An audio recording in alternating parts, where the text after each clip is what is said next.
کوئی شخص یہ بات کرتا ہے تو وہ جھوٹا ہے، اگر امام الانبیاء فرماتے ہیں تو وہ سچے ہیں۔ صداقت اللہ اس کے رسول کے متعلق تصدیق کرنا، ابو بکر صدیق بغیر دیکھے تصدیق کر دی، فرمایا کہ میرے آقا سچے ہیں۔ رب کائنات نے قرآن نازل کیا، فرمایا والذی جاء بالصدق، وہ جو سچائی لے کر آیا، یعنی امام الانبیاء نے سچی بات کہی، وہ جو سچائی لے کر آیا، وصدق بہ، اور جس نے اس کی تصدیق کی، اولئک ھم المتقون، یہی تو تقوی والے ہیں، یہی تو تقوی والے ہیں۔ تو فرمایا دو چیزیں جو ہیں، دو صفتیں ابو بکر صدیق والی ہیں، اور فرمایا کہ دو صفتیں اس کے اندر عمر فاروق والی ہیں رضی اللہ تعالیٰ عنہ۔ دو صفتیں وہ کون سی؟ فرمایا دو صفتیں یہ ہوں کہ امر بالمعروف و نہی عن المنکر، امر بالمعروف ایک چیز، نہی عن المنکر نیکی کے حکم دینا، برائی سے منع کرنا۔ بھئی مریدوں کو شیخ ہی نے تو سب کچھ سیکھنا ہے۔ حسن بصری رضی اللہ تعالیٰ عنہ فرماتے ہیں کہ شیخ سے مریدوں نے سیکھنی ہے شریعت، اور شیخ کا خود اپنا طریقہ یہ ہو کہ وہ امر بالمعروف پر خود عمل پیرا نہ ہو تو دوسروں کو کیا حکم دے گا؟ فرمایا شیخ کے اندر دو چیزیں، دو صفتیں ہوں کہ وہ امر بالمعروف نیکی کا حکم دے، اور نہی عن المنکر برائی سے منع کرے۔ اور شیخ عبد القادر جیلانی فرماتے ہیں کہ اس معاملے کے اندر سیدنا عمر فاروق رضی اللہ تعالیٰ عنہ وہ ایک عظیم مثال ہے۔ جس وقت، ایک مثال میں دیتا ہوں، جس وقت آپ کو لولو فیروز نے آپ کو زہر سے بجھا ہوا، زہر میں بجھا ہوا خنجر پیوست کر دیا جسم کے اندر، زہر میں بجھا ہوا تھا اور پورا خنجر اندر پیوست ہو گیا، تو اس کے بعد جو ہے سیدنا عمر فاروق وہ ان کی جان آفرین کے سپرد ہو رہی تھی۔ یعنی وہ وقت تھا کہ جب آپ تھوڑی دیر کے بعد آپ اللہ تبارک و تعالیٰ کے ساتھ وصال کر گئے، اس وقت ایک شخص آپ سے ملنے کے لیے آیا۔ امر بالمعروف اور نہی عن المنکر کو سنو کہ کیا ہے، ہمارے ان بزرگوں کا وتیرہ کیا ہے۔ جس وقت آپ کی جان نکل رہی ہے، ایک شخص آپ کے پاس آیا اور اس کی تہبند جو تھی وہ ٹخنوں کے نیچے تھی، ٹخنوں کے نیچے تہبند، یہ ٹخنوں کے نیچے بعض لوگ کہتے ہیں کہ نماز کی صورت میں جب آئے نا تو اپنی وہ شلواریں چڑھا رہے ہوتے ہیں، پینٹیں چڑھا رہے ہوتے ہیں، سدل صوب کر رہے ہوتے ہیں، مکروہ ہے اس طرح۔ اور یہ معاملہ صرف نماز تک محدود نہیں ہے، یہ معاملہ بغیر نماز کے بھی ہے، کہ بغیر نماز میں آپ، یہ چونکہ تکبر کی علامت ہے، بغیر نماز کے آپ کی تہبند، آپ کی شلوار، آپ کی پینٹ وہ نیچے زمین پر گھسٹتی رہے، نماز میں آؤ تو سنت یاد آ جائے، تو یہ سنت صرف نماز کے لیے نہیں ہے، یہ غیر نماز کے اندر بھی یہ سنت ہے کہ تہبند، شلوار، یہ پینٹ، یہ تمام چیزیں یہ ٹخنوں کے اوپر رہنی چاہیے۔ تو وہ سیدنا عمر فاروق کے پاس وہ شخص آیا، طبیعت پوچھنے کے لیے آیا تھا، عیادت کرنے کے لیے آیا تھا۔ یا امیر المومنین کیسی طبیعت ہے؟ فرمایا الحمدللہ میں تو خیریت سے ہوں، لیکن اے نوجوان، اگر تو اپنی تہبند کو یہ ٹخنوں سے اوپر کر لے تو گندے پانی کے قطروں سے بھی بچتا رہے گا، اللہ تبارک و تعالیٰ کی بارگاہ میں بھی مقام حاصل کرے گا کہ اللہ کے رسول کی سنت ہے۔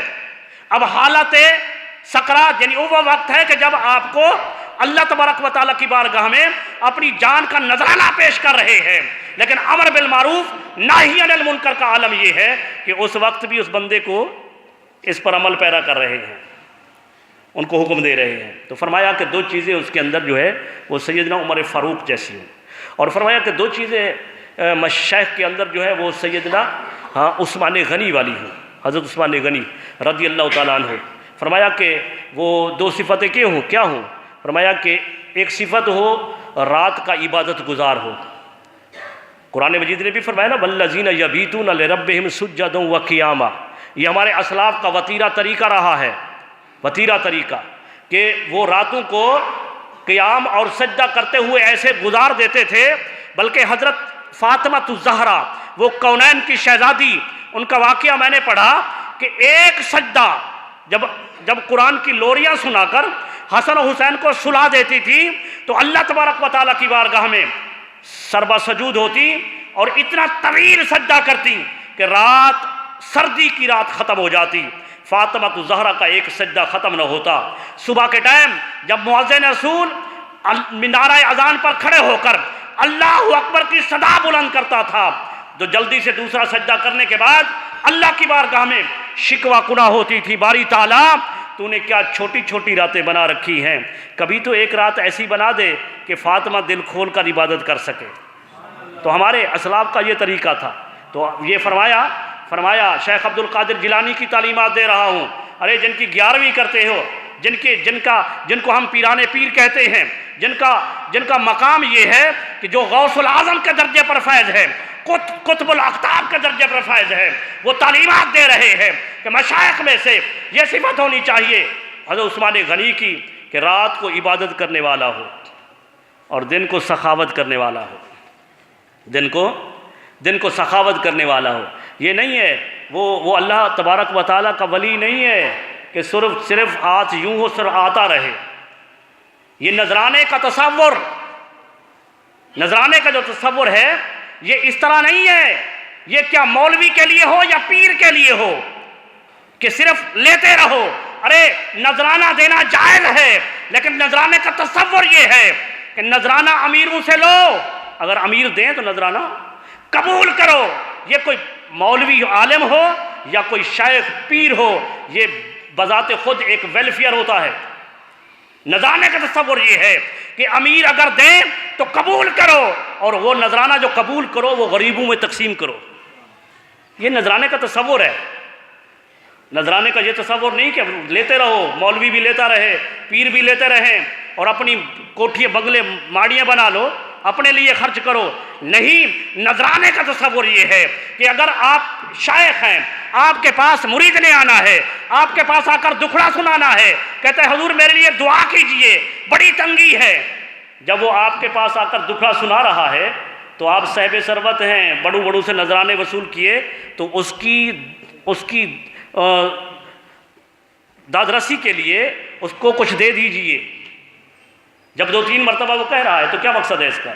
اگر صاحب ثروت ہے شیخ تو اس کی وہ خود، بلکہ ایک شخص جو ہے، علامہ اقبال کا واقعہ مجھے یاد آ گیا، ٹائم زیادہ ہو گیا، بس یہ بات پر ختم کرتا ہوں میں۔ علامہ اقبال کے پاس ایک بہت بڑے پیر صاحب آ گئے، علامہ اقبال جو مقلور روڈ کے اندر رہتے تھے، کتابوں کے اندر ہماری میں موجود ہے۔ ایک پیر صاحب آئے، اس کے ایک مرید کو پتہ چلا کہ میرے پیر صاحب علامہ اقبال کے پاس موجود ہیں۔ وہ وہاں سے چلا اور علامہ اقبال کے گھر آ گیا۔ علامہ اقبال کے پاس پیر صاحب موجود تھے اور اس پیر صاحب کی بارگاہ میں اس مرید نے آ کر کہا کہ حضرت میں 100 روپے کا مقروض ہوں۔ 100 روپیہ بھی اس وقت وقت رکھتا تھا، اور بچی بھی جوان ہو گئی ہے، جہاں رشتہ دینا ہے وہ بھی مطالبہ کر رہے ہیں، تو یہ اس طرح کی آپ دعا کریں کہ اللہ تعالیٰ میری مدد فرمائے۔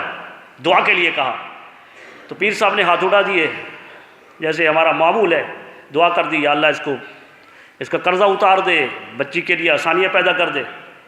تو اس کے بعد جو ہے وہ مرید نے جیب میں ہاتھ ڈالا، 10 روپے کا نوٹ نکالا اور پیر صاحب کو نذرانہ پیش کیا۔ پیر صاحب نے خوشی وصول کر لیا، جیب میں ڈال دیا۔ جب جیب میں ڈالا تو علامہ اقبال سامنے بیٹھے مسکرا رہے تھے، زیر لب مسکرا رہے تھے۔